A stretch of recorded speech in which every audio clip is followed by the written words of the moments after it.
Let's be open talking about safety. Let's be open with connecting about our employees, what does it mean safe, our customers, which is part 2, and then of course how does the competency of crew member makes it safe.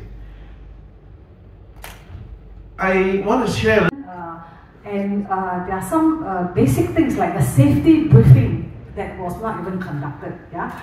So how do we? And even for our customers, it's quite difficult, especially when you have to tell them you don't drink and go to the water. It's next to impossible.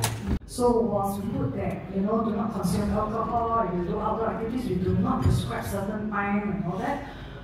It is really for the agencies to maneuver around it because it's different. Probably different vendor will probably have different timing as well. I remember, maybe I just share my experience. I remember when I was in Greece, right, and we had this. How do you stop a guy from swimming after 7? What do you tell him? I tell all my clients that after 7 the ghosts come up. And that helps. Right, that helps. A lot of people stop. Oh, okay, the water goes, they don't touch. Alright, and of course we are beyond just FairPrice, and then above that we are looking at about work and about employment and employability of all our local workers, our local pool of crew, right?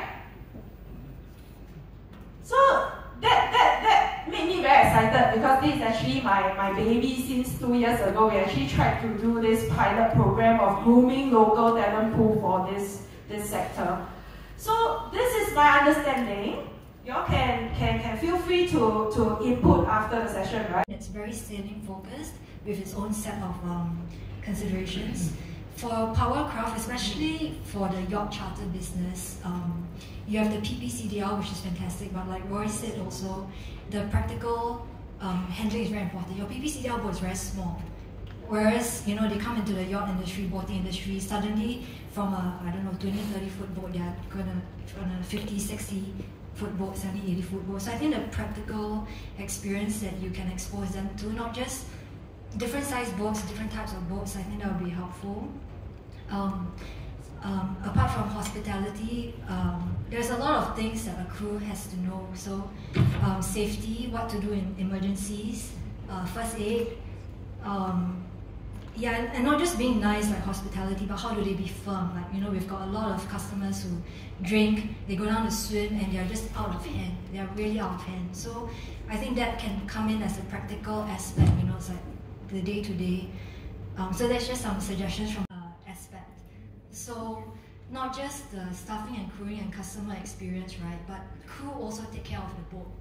So boat cleaning, polishing, maintaining the engine, maintaining the genset, changing all the filters, like everything that I don't know about, electronics, all the mechanical stuff. I think that's another pain point for at least myself, maybe some of the boat owners here. And there's a gap there, I find it creates a lot of pain for myself personally. So MPA checks is the person who drives the boat must hold PPCL. So this is a bareboat charter, the owner is comfortable to allow you to run his boat.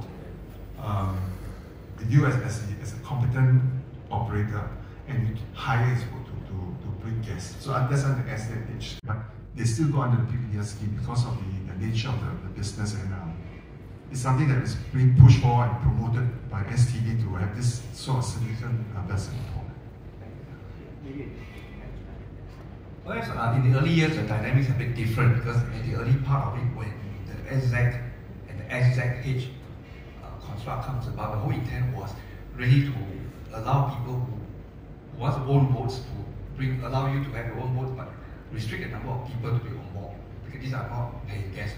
So in terms of safety requirements and etc., they are, paying guests, I would not have to ask whether or not it will be safe. I would assume commercially operated as a business, you have all your business or liability, safety restrictions taken care of.